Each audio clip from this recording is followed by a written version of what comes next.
Bienvenue sur Africa 24 dans cette nouvelle édition du 12-15. Voici les titres de l'actualité. La crise que traverse le Parti socialiste sénégalais depuis un certain temps se poursuit. À l'occasion d'une assemblée générale tenue le 21 octobre, plusieurs propositions de sanctions pour actes d'indiscipline contre des membres proches de Khalifa Sall ont été approuvées. La table ronde des investisseurs organisée à Paris par le Tchad en septembre dernier commence à porter ses fruits. Un partenariat entre le groupe Almana du Tchad et le groupe français Duval a été signé le 23 octobre. Les détails dans cette édition. Et retour sur la 6e édition de la Coupe d'Afrique de Maracana qui s'est tenue du 18 au 22 octobre à Bamako au Mali. La Côte d'Ivoire a une nouvelle fois brillé en étant sacrée championne de cette compétition. Mais tout d'abord, première rencontre ce mardi 24 octobre entre le président égyptien Abdel Fattah al-Sisi et son homologue français Emmanuel Macron. Les deux chefs d'État ont déjeuné ensemble au palais de l'Élysée à Paris. Plusieurs dossiers étaient au cœur de cet entretien, dont les dossiers politiques, militaires et économiques. La question des droits de l'homme était également à l'ordre du jour. Au Sénégal, une assemblée générale du Parti socialiste s'est tenue le 21 octobre et une chose est sûre, la crise se poursuit au sein de ce parti. Plusieurs propositions pour sanctionner les actes d'indiscipline posés par les membres du parti proches de Khalifa Sall ont été approuvées. Plus de détails avec Marcel Farba Maroun.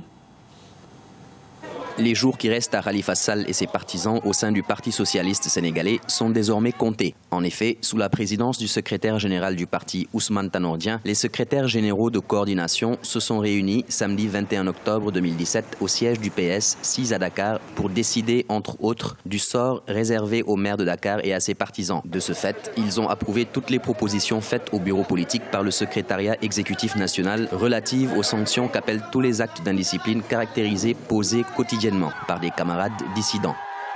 Il a été très clair dans nos textes, dans le règlement intérieur du Parti socialiste, en son article 7 alinéa 2, que pour avoir la qualité de militant, il est incompatible non seulement d'appartenir à une autre organisation politique, mais aussi d'être dans un regroupement ethnique, régional ou religieux à caractère politique. Le fonctionnement du parti doit être respecté par les militants et de surcroît par les responsables.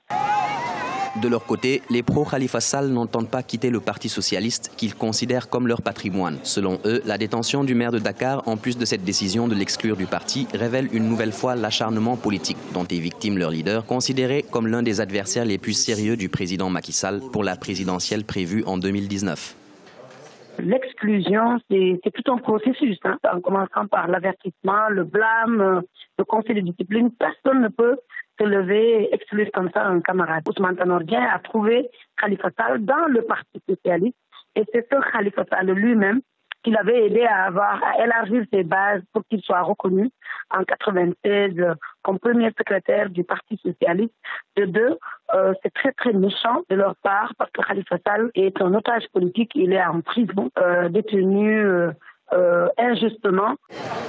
Premier parti au pouvoir du Sénégal indépendant, le Parti socialiste, qui appartient à la mouvance présidentielle, est secoué par une crise interne depuis que le poste de secrétaire général est remis en question. Cette crise s'est accentuée lors de la période ayant précédé le référendum du 20 mars 2016.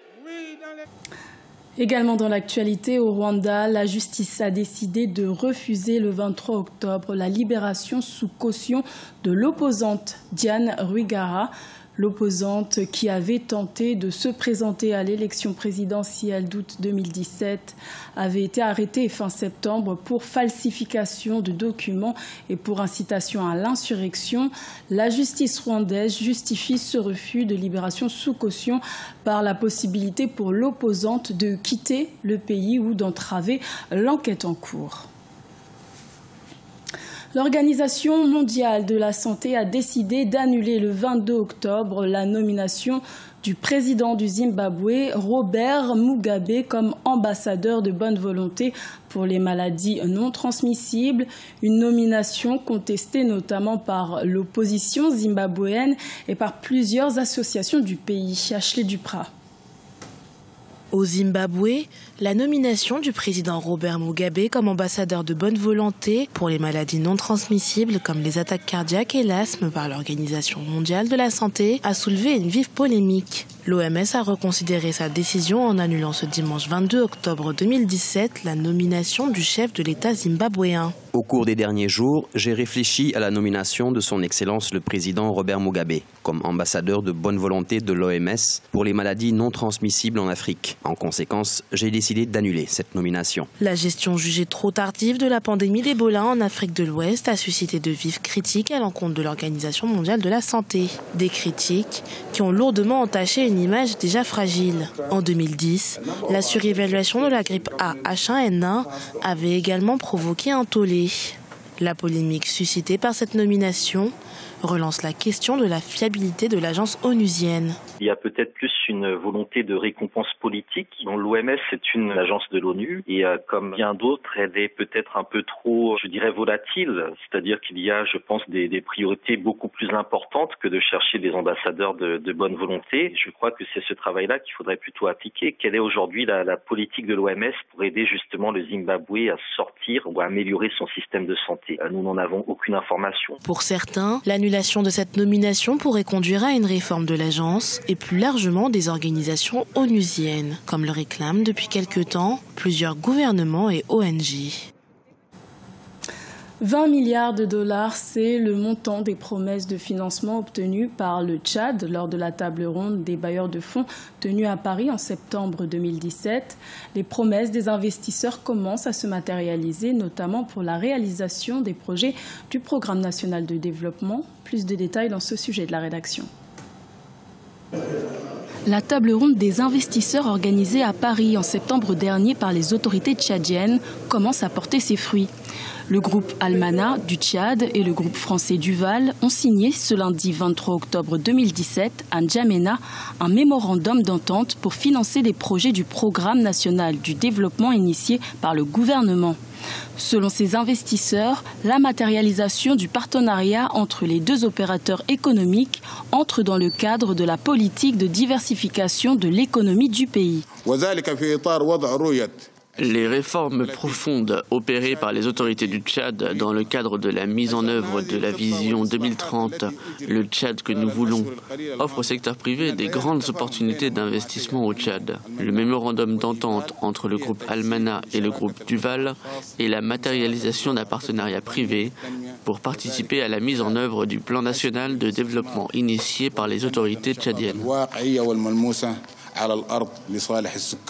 Selon le gouvernement tchadien, l'implication du secteur privé dans la diversification de l'économie devient de plus en plus bénéfique pour le développement du pays. Les investissements privés contribuent à la construction d'infrastructures économiques et sociales nécessaires à l'épanouissement des populations. L'appel du secteur privé pour accompagner les efforts du gouvernement en matière de développement du Tchad a eu un long écho national et international au profit de la nation tchadienne. Il se manifeste aujourd'hui devant vous par cette union de deux grands acteurs présents à Paris et qui se retrouvent ici à N'Djamena. Je voudrais citer le groupe Almana du Tchad et le groupe Duval de France pour prendre le relais de l'État dans la construction de notre pays à travers des investissements privés jadis assurés par l'État. Rappelons que le groupe Almana du Tchad et le groupe français Duval ont envisagé par ce mémorandum de financer conjointement un complexe commercial et résidentiel à N'Djamena et la construction de plusieurs infrastructures agricoles et hydrauliques à travers le pays. La 6e édition de la Coupe d'Afrique de Maracana s'est tenue du 18 au 22 octobre à Bamako, au Mali. 10 pays ont pris part à cette compétition et ce sont les éléphants de la Côte d'Ivoire qui sont sortis vainqueurs dans les catégories seniors et vétérans. Reportage de notre correspondant Mokhtar Bari, commenté par Marcel Farba-Maroun. Le Maracana était en fête à Bamako, au Mali, du 18 au 22 octobre 2017. Les Maracaniers de plusieurs pays africains et du Canada se sont disputés la 6e édition de la Coupe d'Afrique de Maracana, Maracan 2017. Cette compétition regroupait deux catégories, à savoir les vétérans et les seniors. En première rencontre, les seniors ivoiriens étaient opposés à leurs homologues du Bénin. Les Ivoiriens se sont imposés par le score de 3-0. Championne en titre en 2016 à Ouagadougou, la Côte d'Ivoire remporte ainsi son 4e trophée.